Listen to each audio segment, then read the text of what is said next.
नमस्कार दोस्तों विवेक IT classes में आपका बहुत बहुत स्वागत है। दोस्तों आज के इस वीडियो में हम बात करेंगे कि काउंटर वाउचर क्या होता है और टैली में काउंटर वाउचर का यूज कैसे करते हैं। तो चलिए दोस्तों स्टार्ट करते हैं। दोस्तों काउंटर वाउचर में ऐसे ट्रांजैक्शन रिकॉर्ड किए जाते हैं जिसमें केवल कैश और बैंक शामिल हो, यानी कि ऐसी कोई भी जर्नल एंट्री जिसमें केवल कैश और बैंक आ रहा हो वो एंट्री हमारी काउंटर वाउचर में जाएगी। ठीक है, जैसे कि आप यहाँ पर देख सकते हैं कि नंबर 1 लिखा है कैश टू बैंक वाली एंट्री जाएगी, बैंक टू कैश वाली एंट्री जाएगी, बैंक टू बैंक वाली एंट्री जाएगी और कैश टू कैश वाली एंट्री जाएगी। और यहाँ पर लिखा भी है कि जहां पर केवल कैश और बैंक शामिल हो वो एंट्री हमारी कहाँ जाएगी, काउंटर वाउचर। ठीक है, और काउंटर वाउचर की शॉर्टकट की होती है F4, तो इसकी यहाँ पर शॉर्टकट की F4 होती है। ठीक है, अब यहाँ पर देखिए कुछ एग्जांपल ले लेते हैं। जैसे मान लीजिए कि कैश टू बैंक की एंट्री कैसी हो सकती है कि कैश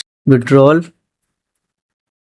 फ्रॉम बैंक से कैश निकाला, तो इसकी जर्नल एंट्री क्या बनेगी, इसकी जर्नल एंट्री बनेगी cash account debit to bank account. ठीक है, अब नंबर 2 की बात कर लेते हैं। नंबर 2 में लिखा हुआ है कि बैंक टू कैश। ठीक है, तो कैश डिपॉजिटेड इनटू बैंक, यानी कि बैंक में कैश जमा किया, तो इसकी यहाँ पर जर्नल एंट्री क्या बनेगी, यहाँ पर bank account debit to cash account. ठीक है, तो ऐसी कोई भी एंट्री आपने देखा कि चाहे आप ये वाली एंट्री देख लीजिए, इसमें भी कैश बैंक है, और ये वाली एंट्री आप देख लीजिए, इसमें भी हमारा क्या है, कैश और बैंक। तो इसीलिए यहाँ पर लिखा हुआ है कि ऐसी कोई भी जर्नल एंट्री जिसमें आपका कैश और बैंक शामिल हो तो वो एंट्री हमारी किस में जाएगी, काउंटर वाउचर में। ठीक है, अब यहाँ पर देखिए, यहाँ पर एक एग्जाम्पल लिखा हुआ है कि आपकी एक कंपनी है एबीसी प्राइवेट लिमिटेड। ठीक है, ABC private limited withdrawn cash of ₹20,000, यानी कि एबीसी कंपनी ने कैश निकाला, और कैश किससे निकाला है, एसबीआई करंट अकाउंट। ठीक है, एसबीआई करंट अकाउंट से निकाला है फॉर पेटी कैश एक्सपेंसेस, और किसके लिए निकाला है, पेटी कैश एक्सपेंसेस के लिए 20,000 रुपए एसबीआई बैंक से निकाला। तो यहाँ पर इसकी जर्नल एंट्री बनी हुई है कि कैश अकाउंट डेबिट 20,000 से, और क्रेडिट हो रहा है आपको यहाँ पर एसबीआई करंट अकाउंट। ठीक है, ये डेबिट हो गया और ये आपका यहाँ पर क्रेडिट हो गया। और यहाँ पर भी आप इसको देख सकते हैं कि यहाँ पर एक कैश है और दूसरा बैंक। तो अभी हमने पीछे आपको बताया कि ऐसी कोई भी एंट्री जिसमें कैश या आपका बैंक शामिल हो तो वो एंट्री हमारी काउंटर वाउचर में जाएगी। ठीक है, अब दोस्तों यहाँ पर आप देख सकते हैं कि अगर आपको टैली में काउंटर वाउचर पे एंट्री करनी है तो उसके लिए जो प्रोसेस है वो यहाँ पर आपको दिया गया है। और यहाँ पर सबसे पहले आप जाएंगे गेटवे ऑफ टैली पे। गेटवे ऑफ टैली पे जाने के बाद आप जाएंगे वाउचर्स पे। वाउचर्स पे जब आप जाएंगे तो ये स्क्रीन आपकी खुलेगी और यहाँ पर लिखा होगा आपका वाउचर का नाम, यानी कि काउंटर वाउचर। ठीक है, और यहाँ पर आप अपनी काउंटर वाउचर की एंट्री करेंगे। अब दोस्तों यहाँ पर बात कर लेते हैं वाउचर मोड्स के बारे में। तो टैली में आपको वाउचर एंट्री करने के लिए 2 मोड दिए गए हैं। पहला मोड है आपका डबल एंट्री मोड और दूसरा है आपका single entry mode. Double entry mode में क्या होता है कि डबल एंट्री मोड में आप डेबिट और क्रेडिट पे काम करते हैं, जबकि सिंगल एंट्री मोड में आपका डेबिट और क्रेडिट नहीं आता है। ठीक है, जब आप डबल एंट्री मोड पे काम करते हैं तो आप डेबिट और क्रेडिट पे काम करते हैं, यानी कि आपको स्क्रीन पर डेबिट और क्रेडिट दोनों दिखाई देंगे, जबकि सिंगल एंट्री मोड में आपका डेबिट क्रेडिट नहीं आता है। आप यहाँ पर देख सकते हैं कि यहाँ पर पीछे वाली स्क्रीन में यहाँ पर काउंटर वाउचर है, लेकिन यहाँ पर कहीं पर भी डेबिट और क्रेडिट नहीं आ रहा है। इसका मतलब ये जो मोड खुला हुआ है ये कैसा मोड है, ये आपका सिंगल एंट्री मोड है। ठीक है, अब दोस्तों यहाँ पर एक एग्जांपल है। आप यहाँ पर देख सकते हैं कि यहाँ पर ABC private limited company transferred ₹1,50,000, यानी कि 1,50,000 ट्रांसफर किए हैं। किससे ट्रांसफर किए हैं, फ्रॉम एसबीआई करंट अकाउंट से, और किस बैंक में ट्रांसफर किए हैं, एक्सिस बैंक में। फिर चेक नंबर आपका ये लिखा है 803014। ठीक है, तो यहाँ पर क्या हो रहा है, यहाँ पर एक बैंक से दूसरे बैंक में आपका पैसा ट्रांसफर हो रहा है। तो इसकी यहाँ पर जर्नल एंट्री बनेगी। देखिए यहाँ पर लिखा हुआ है कि एसबीआई के खाते से एक्सिस बैंक में पैसा जा रहा है। तो यहाँ पर बैंक आपका जो है वो पर्सनल अकाउंट है, और पर्सनल अकाउंट का जो रूल होता है वो होता है डेबिट द रिसीवर और क्रेडिट द गिवर। ठीक है, यानी कि रिसीव करने वाला डेबिट होगा और जो गिवर होगा वो आपका क्रेडिट होगा। ठीक है, तो यहाँ पर देखिए, यहाँ पर जो रिसीवर बैंक है वो आपकी एक्सिस बैंक है। तो यहाँ पर देखिए एक्सिस बैंक क्या हो रही है, डेबिट हो रही है, और जो आपका गिवर है यानी कि गिवर वाली बैंक कौन सी है, SBI। तो यहाँ पर SBI क्या हो रही है, क्रेडिट हो रही है 1,50,000 से। अब दोस्तों यहाँ पर इसको हम लोग प्रैक्टिकल से भी समझ लेंगे कि टैली प्राइम में आखिर काउंटर वाउचर पे एंट्री कैसे करते हैं। दोस्तों यहाँ पर एक बहुत ही अच्छी बात यह है कि आप चाहे टैली ERP 9 पे काम कर रहे हो या फिर आप टैली प्राइम पे काम कर रहे हो, तो दोनों पे वाउचर पे काम करने का तरीका बिल्कुल सेम है, बिल्कुल भी चेंज नहीं हुआ है। चाहे आप पेमेंट वाउचर देख लें, रिसीट वाउचर देख लें, जनरल वाउचर देख लें या फिर आप काउंटर वाउचर देख लें, तो एंट्री करने का तरीका कहीं पर भी नहीं बदला है। दोस्तों यहाँ पर आप देख सकते हैं कि हम लोग इस वक्त टैली की स्क्रीन पर हैं और हमें वाउचर पे आना है। तो वाउचर पे आने के लिए गेटवे ऑफ टैली पे जाएंगे। गेटवे ऑफ टैली पे जाने के बाद यहाँ पर ट्रांजेक्शन्स वाले ग्रुप के अंदर लिखा हुआ है वाउचर्स, वाउचर्स पे जाके एंटर करेंगे और इसके बाद आप यहाँ पर इसको देख सकते हैं कि यहाँ पर आपका वाउचर का नाम आ रहा है कॉन्ट्रा, और 1 का मतलब होता है कि अभी कॉन्ट्रा वाउचर पे एक भी एंट्री नहीं की गई है, ये पहली एंट्री है जो हम लोग करने जा रहे हैं। ठीक है, अब यहाँ पर CR आ रहा, CR का मतलब हो गया क्रेडिट। जब आप क्रेडिट में लेजर इनपुट कर देंगे, अमाउंट डाल देंगे, उसके बाद जब आप एंटर करेंगे तो वो अपने आप आपसे डेबिट पूछेगा। ठीक है, तो एंट्री हमारी थी कि ABC प्राइवेट लिमिटेड कंपनी है और इसने 1,50,000 यानी कि 1,50,000 रुपए SBI के खाते से निकाल के एक्सिस बैंक में ट्रांसफर किया हुआ है। ठीक है, तो अब यहाँ पर सबसे पहले आ रहा है क्रेडिट, तो क्रेडिट में लेंगे SBI बैंक। ठीक है, तो अब SBI बैंक यहाँ पर बना नहीं है तो हम लोग इसको बना लेंगे। तो यहाँ पर देखिए राइट साइड में क्रिएट लिखा है, क्रिएट पे जाके एंटर कर सकते हैं या फिर आप यहाँ पर Alt+C भी प्रेस कर सकते हैं। तो जैसे ही आप यहाँ पर Alt+C प्रेस करेंगे आप सीधे लेजर क्रिएशन वाली स्क्रीन पर पहुंच जाएंगे। तो वहां पर जाकर आप लेजर को क्रिएट कर सकते हैं। तो यहाँ पर क्रिएट पे जाके एंटर करेंगे। आप यहाँ पर देख सकते हैं कि हम लोग इस वक्त लेजर क्रिएशन की स्क्रीन पर हैं और यहाँ पर बनाएंगे SBI current account. Bank account है तो यहाँ इसका ग्रुप होगा बैंक अकाउंट, B लिखेंगे और यहाँ से लेंगे बैंक अकाउंट। ठीक है, और आप यहाँ पर इसकी सारी डिटेल को फिल कर सकते हैं, जैसे बैंक का अकाउंट नंबर, बैंक का IFSC कोड, बैंक का स्विफ्ट कोड, बैंक का नाम, ब्रांच नेम, बैंक का एड्रेस। तो ये सारी चीजें आप यहाँ पर फिल कर सकते हैं या फिर आप चाहें तो इसको स्किप भी कर सकते हैं प्रैक्टिस करने के लिए। ठीक है, लास्ट तक एंटर करेंगे और अगर आप चाहते हैं कि लास्ट तक एंटर ना करना पड़े, यहीं पे स्क्रीन सेव हो जाए, तो शॉर्टकट की इस्तेमाल करेंगे Ctrl+A। तो यहाँ पर हम Ctrl+A को प्रेस करेंगे और अमाउंट होगा 1,50,000। अब यहाँ पूछ रहा है कि ट्रांजैक्शन टाइप क्या है, चेक है या UPI है। तो यहाँ पर देखिए C पर कर्सर ब्लिंक कर रहा है, यहाँ पर आप अपने कीबोर्ड से स्पेस बार प्रेस करेंगे। स्पेस बार जैसे ही आप यहाँ पर प्रेस करेंगे वो आपको ट्रांजैक्शन टाइप दिखाने लगेगा कि ट्रांजैक्शन किस टाइप का है, आपने चेक लगाया हुआ है या फिर आप ई फंड ट्रांसफर कर रहे हैं या फिर आप UPI से ट्रांसफर कर रहे हैं, तो आप यहाँ पर ट्रांजैक्शन टाइप ले सकते हैं। ठीक है, यहाँ पर हम चेक लगा रहे हैं तो हम चेक पे जाएंगे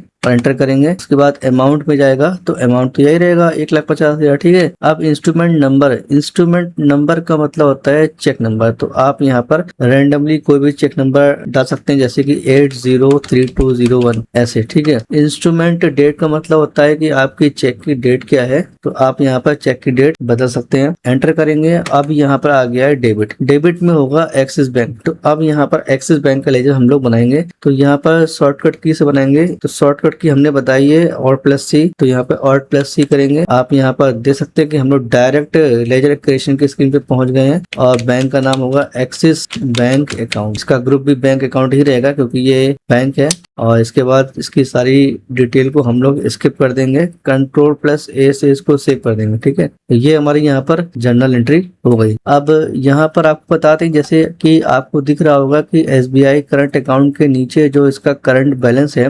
1,50,000, वो रेड कलर से आ रहा है। रेड कलर से मतलब होता है कि निगेटिव बैलेंस। अब यहाँ पर निगेटिव बैलेंस क्यों आया दोस्तों, इसलिए आया है क्योंकि जब हमने SBI का लेजर क्रिएट किया तो वहां पर हमने ओपनिंग बैलेंस कुछ भी नहीं डाला था, कि हमारे पास बैंक में 10 लाख रुपए है या 20 लाख रुपए है, तो अब ये 1.5 लाख रुपए निकलेगा कहाँ से? ठीक है, तो यहाँ पर हम लोग बिना बैलेंस के जब एंट्री कर रहे हैं और जबकि बैंक के खाते में पैसे नहीं है, इसलिए यहाँ पर ये रेड कलर से शो कर रहा है और इसका मतलब होता है निगेटिव बैलेंस। और यहाँ पर जो रेड कलर से आपका अगर स्टॉक शो कर रहा है, ठीक है, मान लीजिए कि आपके पास स्टॉक नहीं है, ठीक है, फिर भी आप सेल की एंट्री कर दिए हैं, तो वहां पर आपको जो स्टॉक होगा आपका, वो उसका जो बैलेंस है वो रेड कलर से शो करेगा और रेड कलर का मतलब होता है नेगेटिव बैलेंस, यानी कि हमारे पास स्टॉक या फिर कैश या फिर बैंक में अमाउंट नहीं है। आगे बढ़ते हैं और यहाँ पर भी चेक नंबर पूछेगा क्योंकि दोनों बैंक हैं, तो चेक नंबर सेम रहेगी, बैंक का नाम लिख देंगे और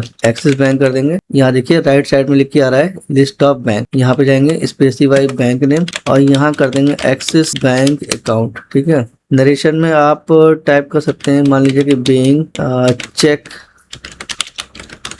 ऑफ SBI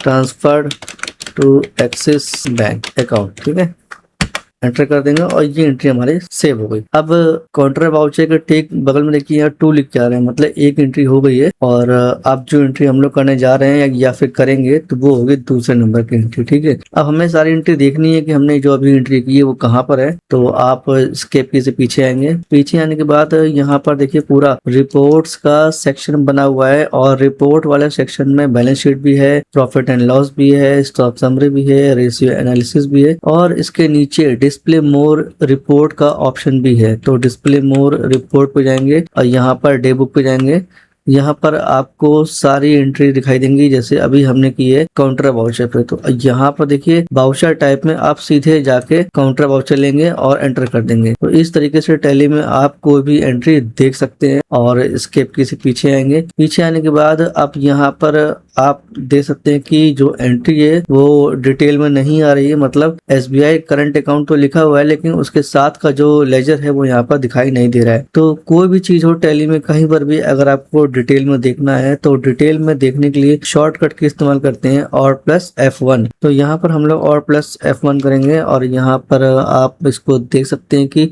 जो आपका लेजर है, दूसरा लेजर है, वो भी आपको यहाँ पर दिखाई देने लगा है, यानी कि SBI करंट अकाउंट आपका यहाँ पर क्रेडिट हो रहा था और एक्सिस बैंक आपका यहाँ डेबिट हो रहा है। तो एक्सिस बैंक के आगे यहाँ पर 1,50,000 के आगे लिखा हुआ DR, DR का मतलब हो गया डेबिट। ठीक है दोस्तों, अगर आपको टैली में एक्सपर्ट बनना है, आप चाहते हैं कि हमें टैली बहुत अच्छे से आ जाए या फिर हमें कहीं पर टैली सीख के अच्छे से जॉब मिल जाए, तो उसके लिए आपको 2 चीजों पे बहुत ज्यादा ध्यान देना होगा।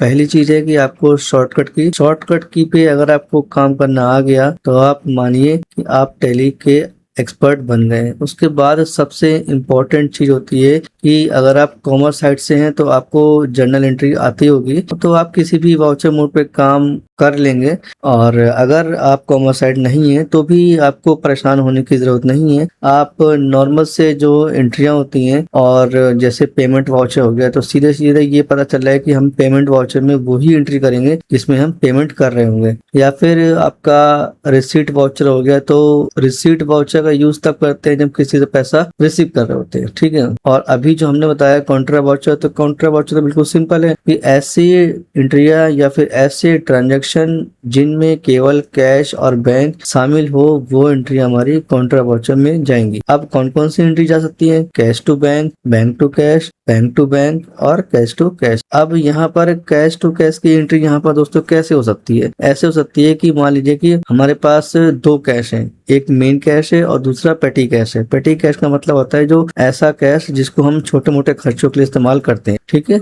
और ये आपने कॉमर्स में भी पढ़ा होगा पेटी कैश के बारे में। तो अब यहाँ पर बात आती है कि मान लीजिए कि मेन कैश हमारे पास 1 लाख पड़ा हुआ है और हमें छोटे मोटे खर्चे के लिए केवल मान लीजिए 1,000 रुपए चाहिए या फिर 2,000 रुपए चाहिए, तो हम क्या करेंगे कि मेन कैश से वो पैसा निकाल के हम पेटी कैश में ट्रांसफर कर देंगे। तो पेटी कैश वो भी कैश है और मेन कैश भी हमारा क्या है? कैश ही है। तो यहाँ पर क्या हो रहा है कि एक कैश से दूसरे कैश में पैसा ट्रांसफर हो रहा है। तो इस तरीके से टैली में आप काउंटर वाउचर पे एंट्री कर सकते हैं। दोस्तों ये पूरी एंट्री आपको अच्छे से समझ में आ गई होगी। और उम्मीद करते हैं कि वीडियो आपको अच्छा लगा होगा। वीडियो अगर आपको अच्छा लगा हो तो इसे लाइक करिएगा, दोस्तों को ज्यादा से ज्यादा शेयर करिएगा। और अगर आपके मन में कोई सवाल है जिसको आप पूछना चाहते हैं तो आप कमेंट करिए, कमेंट करके हमें बताइए कि आपको क्या पूछना है। ठीक है, हमारा प्रयास ये रहेगा कि हम आपके सवाल को वीडियो के माध्यम से आप तक पहुंचाएं। दोस्तों मिलते हैं एक नई वीडियो में, तब तक के लिए थैंक यू।